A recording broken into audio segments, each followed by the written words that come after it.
Hi guys, welcome to class 7 geography chapter 1 जिसका नाम है एनवायरनमेंट। सो आज हम एनवायरनमेंट के बारे में पढ़ेंगे जिसे हिंदी में कहते हैं वातावरण। जैसा कि हम जानते हैं कि हमारे आसपास बहुत सारी चीज़ें हैं, उसमें से कुछ नेचुरल चीज़ें हैं, कुछ आर्टिफिशियल चीज़ें हैं। ओके, आर्टिफिशियल यानी कि मैन मेड थिंग्स। ओके, जो नेचुरल चीज़ें हैं वो भी एनवायरनमेंट का पार्ट है, जो ह्यूमन मेड थिंग्स है वो भी एनवायरनमेंट का पार्ट है। तो सबसे पहले हम जानते हैं एनवायरनमेंट के बारे में बेसिक डेफिनेशंस क्या होती हैं और साथ ही साथ क्या कंपोनेंट्स हैं एनवायरनमेंट के, और नेचुरल एनवायरनमेंट और ह्यूमन एनवायरनमेंट दोनों के बारे में हम जानेंगे। Okay, so what does environment include? So environment includes whatever we see in our surroundings. मतलब जब जो कुछ भी चीज़ हम अपने सराउंडिंग्स में देखते हैं, आसपास देखते हैं, वो सब एनवायरनमेंट का पार्ट है। Okay, so they may be mountains, rivers, trees, animals, या फिर they can also be human made objects like roads, buildings etcetera. Okay, so ये सब एनवायरनमेंट का पार्ट है। तो the word environment is derived from a French word environner which means neighbourhood. मतलब environment is derived from a French word. Okay, environner जिसका मतलब है neighbourhood, मतलब पड़ोसी। ओके, मतलब आसपास क्या है आपके। तो environment is our basic life support system, जैसे कि हम जानते हैं, क्योंकि बिना हम ट्रीज, रिवर्स, माउंटेन्स इन सब के रह नहीं सकते। Okay, so human made things के बिना भी हम रह सकते हैं, जैसे पुराने टाइम्स में, एशियन टाइम्स में रहते थे, लेकिन नेचुरल एनवायरमेंटल फीचर्स के बिना तो हम रह नहीं सकते। Okay, so environment is our basic life support system. Environment हमें बहुत सारी चीज़ें प्रदान करता है, जैसे कि हवा, पानी, ओके, फूड। सो इस वजह से, या फिर लैंड रहने के लिए, तो ये सब चीज़ें एनवायरनमेंट हमको प्रोवाइड करता है। इसी वजह से भी हमारा environment life basic life support system. Okay, so environment provides us with the air that we breathe, it provides us with the water that we drink and do all our daily purposes. Okay, so it also provides us with food that we eat and also provides the land that we live. Okay, so how do human beings negatively modify the environment? मतलब environment ने तो हमको बहुत कुछ दिया है, लेकिन हमने एनवायरनमेंट को किस तरीके से नेगेटिवली अफेक्ट किया है। जैसे कि the pollution from the car exhaust, the gases from the refrigerator जिसे हम CFC कहते हैं, क्लोरोफ्लोरोकार्बन। सो ये भी हार्मफुल है हमारे देश अर्थ के में जो ओजोन लेयर है, जो अर्थ को प्रोटेक्ट करता है हार्मफुल अल्ट्रावायलेट रेडिएशन से, सो उसको भी डैमेज करती है ओजोन लेयर को, ये जो CFC गैस निकलती है रेफ्रिजरेटर से। Okay, so the harmful pollutants from the factories in the air, या फिर जो थर्मल पावर प्लांट से गर्म पानी निकलता है जो रिवर्स में जाता है और एक्वेटिक लाइफ को तबाह करता है। साथ ही साथ जो फैक्ट्रीज से जो वेस्ट मटेरियल निकलता है वो डायरेक्टली रिवर्स में डिस्चार्ज किया जाता है, तो उससे भी एनिमल लाइफ और ह्यूमन लाइफ जो उसे कंज्यूम करेंगे, फिश वगैरह, उसको भी अफेक्ट करेगी, नेगेटिवली अफेक्ट करेगी। Okay, so the waste material from the industries pollute the rivers. Also किस तरीके से हमने अपने एनवायरनमेंट को बेकार किया है, जैसे human beings also modify the natural environments in many ways. For example, they make cars, factories, mills, containers and establish factories. तो इस वजह से भी हम अपने एनवायरनमेंट को किसी न किसी तरीके से चेंज कर रहे हैं, उसके नेचुरल फीचर्स को हम चेंज करना चाह रहे हैं। ओके, सो ये कई बार अच्छा रहता है, कई बार बेकार भी रहता है। जैसे आपने उसका इस्तेमाल करके, नेचुरल फीचर्स का इस्तेमाल करके आपने फैक्ट्री बना ली, कंटेनर्स बना लिए, घर बना लिया, वो सब तो ठीक है, लेकिन जो उससे जो नेगेटिव रिपरकशंस हो रहे हैं उसको भी आपको देखना चाहिए। Okay, so this is how human beings modify the natural environment, कुछ नेगेटिवली, कुछ पॉजिटिवली। ओके, अभी हम जानेंगे कि what are the components of environment. Environment के कौन कौन से कंपोनेंट्स होते हैं। सो बेसिकली एनवायरनमेंट के 3 कंपोनेंट्स हैं। पहला तो है natural component of the environment, दूसरा है human made component of the environment, और तीसरा खुद ह्यूमंस। ओके, सो मोटे मोटे तो 2 फीचर कंपोनेंट्स होते हैं एनवायरनमेंट के, नेचुरल और मैन मेड। तो बेसिकली हम साथ में ह्यूमंस को भी ले रहे हैं, तो ये अलग कैटेगरी बन गई। तो सबसे पहले जानते हैं नेचुरल कंपोनेंट क्या है एनवायरनमेंट का। सो नेचुरल कंपोनेंट वही है कि जिसमें ह्यूमन इंटरवेंशन कुछ हुआ नहीं, ह्यूमंस ने इसको कुछ नहीं किया, अपने आप नेचुरली एग्जिस्ट कर रहा है। जैसे कि लैंड, जिसे हम लिथोस्फीयर कहते हैं, water, hydrosphere, air, atmosphere and living beings, that is part of biosphere. कुछ ह्यूमन मेड कंपोनेंट्स हैं एनवायरनमेंट के, जैसे buildings, parks, bridges, roads, industries, factories, monuments. तो जैसे मैंने बताया था, सो ये human made component of environment है। तीसरा खुद ह्यूमंस। ओके, सो ये इंडिविजुअल ह्यूमन बीइंग्स जो कि अपने साथ कुछ लोग मिलकर फैमिली बनाते हैं, उससे ज़्यादा लोग मिलेंगे तो पॉपुलेशन बनाएंगे, फिर और ज़्यादा लोग मिलेंगे तो कम्युनिटी बनाएंगे। ओके, तो और ज़्यादा लोग मिलेंगे तो कोई स्टेट बनाएंगे, कंट्री बनाएंगे। तो ये ह्यूमंस भी कंपोनेंट ऑफ एनवायरनमेंट है। ओके, नेक्स्ट हम जानेंगे what is the classification of the environment on the basis of origin. मतलब ओरिजिन के आधार पे किस तरीके से हम एनवायरनमेंट को क्लासिफाई कर सकते हैं। मतलब किसी चीज़ का ओरिजिन क्या है, उसके बेसिस पे अगर हम क्लासिफाई करना चाहें तो 2 तरह का 2 टाइप्स होते हैं on the basis of origin environment के, बायोटिक और abiotic. So the word biotic means something that has life. Okay, so the world of living organisms like plants and animals, ये बायोटिक एनवायरनमेंट का part है। और abiotic environment वो है कि the world of non living elements like land, soil, ये सब non living component है एनवायरनमेंट का। ओके, माउंटेन्स, ये सब नॉन लिविंग है। सो एनवायरनमेंट के on the basis of origin दो टाइप्स होते हैं, बायोटिक और एबायोटिक। बायोटिक में जिसमें लाइफ हो जैसे प्लांट्स एंड एनिमल्स, एबायोटिक जैसे कि जिसमें लाइफ नहीं है। ओके, अभी हम जानेंगे नेचुरल एनवायरनमेंट के बारे में।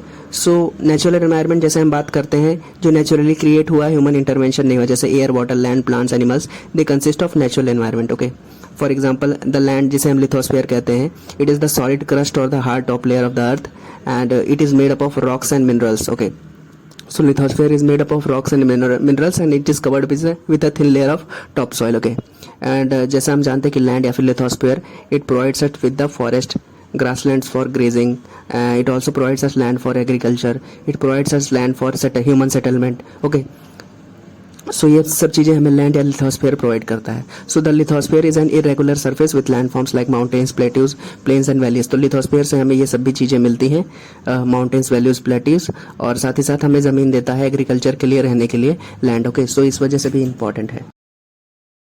अभी लैंड के बाद में दूसरा कंपोनेंट है नेचुरल एनवायरनमेंट का, वाटर, जिसे हम the body all the water in the world is termed as hydrosphere. मतलब ये भी नेचुरल एनवायरनमेंट का पार्ट है, द डोमेन ऑफ वाटर, जिसे हम हाइड्रोस्फीयर कहते हैं। हाइड्रो मतलब water. Okay, it is derived from the word hudor which means water. तो हाइड्रोस्फीयर मतलब ऐसी जगह जहाँ बहुत ज़्यादा पानी है, जैसे कि lakes, rivers, ponds, ocean, seas, तो ये सब हाइड्रोस्फीयर का पार्ट है। ओके, सो ये हाइड्रोस्फीयर जो कि नेचुरल एनवायरनमेंट का पार्ट है, वाटर बॉडीज, ये भी बहुत सारे लाइफ फॉर्म सपोर्ट करते हैं, जैसे एक्वेटिक लाइफ, जो जमीन मतलब जो लेक्स या रिवर्स या पॉन्ड्स में जो पेड़ पौधे रहते हैं तो उसको भी सपोर्ट करती है, मछलियों को सपोर्ट करती है, और भी एक्वेटिक लाइफ है उनको भी सपोर्ट करती है, मछलियों को, और भी बहुत सारे एम्फीबियंस है जैसे फ्रॉक्स वगैरह, इन सबको भी सपोर्ट करती है वाटर बॉडीज। ओके, सो ये बहुत इंपॉर्टेंट है, ये भी एक नेचुरल एनवायरनमेंट का कंपोनेंट है। It consist of all the water bodies, जैसे कि मैंने बताया, रिवर्स, लेक, सीज, ओशंस, तो ये सब हाइड्रोस्फीयर का पार्ट है। इवन जो एटमॉस्फेयर के अंदर जो वाटर वेपर है ना, वाटर ड्रॉपलेट्स, तो ये भी हाइड्रोस्फीयर का ही पार्ट है क्योंकि उसमें पानी प्रेजेंट है। ओके, अभी हम नेक्स्ट जानेंगे next component of natural environment, जिसे हम कहते हैं atmosphere. Okay, so atmosphere it is like a thin blanket of air that surrounds the earth, it is called as atmosphere. तो जो ब्लैंकेट ऑफ एयर जो एयर को surround करता है, अर्थ को सराउंड करता है, उसे हम एटमॉस्फेयर कहते हैं। ओके, और हमारे अर्थ का जो ग्रेविटी या ग्रेविटेशनल फोर्स है, it holds the atmosphere around it. Okay, so atmosphere, हमारे एटमॉस्फेयर में एक लेयर, जैसे एटमॉस्फेयर के 5 लेयर्स हैं, जैसे ट्रोपोस्फेयर, स्ट्रेटोस्फेयर, मेसोस्फेयर, थर्मोस्फेयर और एक्सोस्फेयर। ओके, सो जो एटमॉस्फेयर का एक कंपोनेंट है, एक पार्ट है स्ट्रेटोस्फेयर, उसके अंदर ओजोन लेयर है। ओके, सो ओजोन लेयर हमारे अर्थ को harmful ultraviolet radiations of the sun से प्रोटेक्ट करती है, तो इस वजह से भी एटमॉस्फेयर इंपॉर्टेंट है। साथ ही साथ एटमॉस्फेयर हमको कुछ इंपॉर्टेंट गैसेज देता है जिससे हम जी पाते हैं, जैसे कि नाइट्रोजन, ऑक्सीजन, कार्बन डाइऑक्साइड। सो ये सब भी एटमॉस्फेयर हमको प्रोवाइड करता है। जैसे एटमॉस्फेयर के अंदर नाइट्रोजन है, वो प्लांट लाइफ के लिए इंपॉर्टेंट है। एटमॉस्फेयर के अंदर ऑक्सीजन जो ह्यूमन बींग्स के लिए और प्लांट्स के रेस्पिरेशन के लिए इंपॉर्टेंट है, सांस लेने के लिए इंपॉर्टेंट है। एटमॉस्फेयर के अंदर कार्बन डाइऑक्साइड है, जो कि अगर ना रहे हमारे अर्थ पे तो हमारा अर्थ रात में बहुत एकदम फ्रीजिंग कोल्ड हो जाएगी, क्योंकि ये कार्बन डाइऑक्साइड गर्मी को, सूरज की गर्मी को एब्जॉर्ब करता है और रात में रिलीज करता है। तो अगर कार्बन डाइऑक्साइड नहीं होता तो हमारा अर्थ, पृथ्वी मतलब बर्फ से रात में जम जाती। तो ये भी कार्बन डाइऑक्साइड जो एटमॉस्फेयर में है उसका इंपॉर्टेंस है। Next, biosphere. So natural environment का 4th कंपोनेंट है बायोस्फीयर। सो बायोस्फीयर जिसे हम कहते हैं जहाँ पे ऐसी जगह जहाँ पे लाइफ सपोर्ट हो रही है। Okay, so biosphere is a narrow zone of contact between land, air, water that supports life. तो जहाँ पे लिथोस्फीयर, एटमॉस्फेयर और हाइड्रोस्फीयर, ये जो तीनों जहाँ पे जाके मिलेंगी ना, वहाँ पे लाइफ सपोर्ट होगा, तो वहीं पे ह्यूमंस रहते हैं या और अदर लिविंग ऑर्गेनिजम्स भी रहते हैं। तो वो सब बायोस्फीयर का पार्ट है कि जहाँ पे लैंड भी है, एयर भी है, वाटर भी है और लाइफ को सपोर्ट कर रहा है। तो इस सब रीजन को बायोस्फीयर कहेंगे, ऐसा रीजन जहाँ पे लाइफ सपोर्ट होती है। ओके, नेक्स्ट हम पढ़ेंगे इकोसिस्टम के बारे में। ओके, सो इकोसिस्टम क्या होता है? So it is found by interaction of all living organisms with each other and their environment. मतलब ह्यूमन बींग्स या लिविंग बींग्स, मतलब जो लिविंग ऑर्गेनिज्म जिनके अंदर लाइफ है, वो आपस में इंटरेक्ट कर रहे हैं और अपने एनवायरनमेंट से भी इंटरेक्ट कर रहे हैं। तो उस पूरे सिस्टम को हम कहते हैं ecosystem. Okay, so this term was coined by a scientist who is known as Tansley. तो टेंसले ने इकोसिस्टम वर्ड को कॉइन किया गया था और उन्होंने ही ये वर्ड इकोसिस्टम लाया था। इकोसिस्टम में एग्जाम्पल के तौर पे हम जान सकते हैं, जैसे फॉरेस्ट भी एक इकोसिस्टम है। क्यों इकोसिस्टम है? क्योंकि it consist of living organisms like trees, animals and insects and microbes also, and they interact with non living components like soil, water and sunlight. तो इस तरीके से भी एक इकोसिस्टम का एग्जाम्पल है कि जिसमें नॉन लिविंग ऑर्गेनिजम्स और लिविंग ऑर्गेनिजम्स एक दूसरे से इंटरैक्ट करते हैं। तो इस केस में, फॉरेस्ट के केस में, जो ट्रीज, प्लांट्स और एनिमल्स हैं, इंसेक्ट्स हैं, माइक्रो ऑर्गेनिजम्स हैं, ये सब नॉन लिविंग कंपोनेंट्स जैसे सॉइल, वाटर, सनलाइट से इंटरैक्ट करते हैं। तो ये भी एक इकोसिस्टम है। ओके, नेक्स्ट हम पढ़ेंगे ह्यूमन एनवायरनमेंट। तो नेचुरल एनवायरनमेंट हमने पढ़ लिया। अभी सेकंड कंपोनेंट ऑफ एनवायरनमेंट है जो है ह्यूमन एनवायरनमेंट। तो ह्यूमन एनवायरनमेंट में क्या होता है, ह्यूमन बींग्स होते हैं। Okay, so human beings interact with their environment and modified according to their needs. जैसे कि हम जानते हैं कि ह्यूमन बींग्स अपने एनवायरनमेंट को कैसे मॉडिफाई किया, अभी हमने कुछ समय पहले जाना, कुछ पॉजिटिवली किया, कुछ नेगेटिवली किया। तो जैसे हम जानते हैं कि जो अर्ली ह्यूमन बींग्स थे उनकी लाइफ सिंपल थी, क्योंकि वो केव्स में रहते थे और नेचुरली जो चीज़ें होती थी उसी से अपना जीवन यापन करते थे। जानवरों को मारते थे, मछलियों को मारते थे और बहुत सारी चीज़ें, एक मतलब नेचुरल जो एनवायरनमेंट में जो चीज़ें एग्जिस्ट कर रही हैं उसी से अपना जीवन यापन करना, कुछ छेड़छाड़ फालतू की चीज़ें नहीं करना। लेकिन फिर जैसे जैसे ह्यूमन बींग्स इवॉल्व हुई, उन्होंने एनवायरनमेंट को चेंज करना चालू कर दिया, because human beings fulfilled there needs from the nature around them, जो पहले के ह्यूमन बींग्स थे। फिर साथ ही साथ जैसे उनका इंटेलिजेंस बढ़ा, विजडम बढ़ा, सो human beings started like they started growing crops, agriculture का प्रैक्टिस करने लगे। साथ ही साथ दे स्टार्टेड, जब बहुत ज़्यादा खेती वगैरह हो गई तो उनका दिमाग और डेवलप हुआ, तो उन्होंने बेचना खरीदना चालू कर दिया। They started doing trade, they started doing commerce. Okay, so oceans के अराउंड से लेकर के आप नाव वगैरह से ट्रेड करने लगे, ज़मीनी स्तर पे भी ट्रेड करने लगे, trade and commerce developed. Okay, फिर धीरे धीरे और जब एडवांस हुआ ह्यूमन ब्रेन, तो इंडस्ट्रीज लगाई उन्होंने, इंफॉर्मेशन टेक्नोलॉजी मतलब आईटी इंडस्ट्रीज लगाई।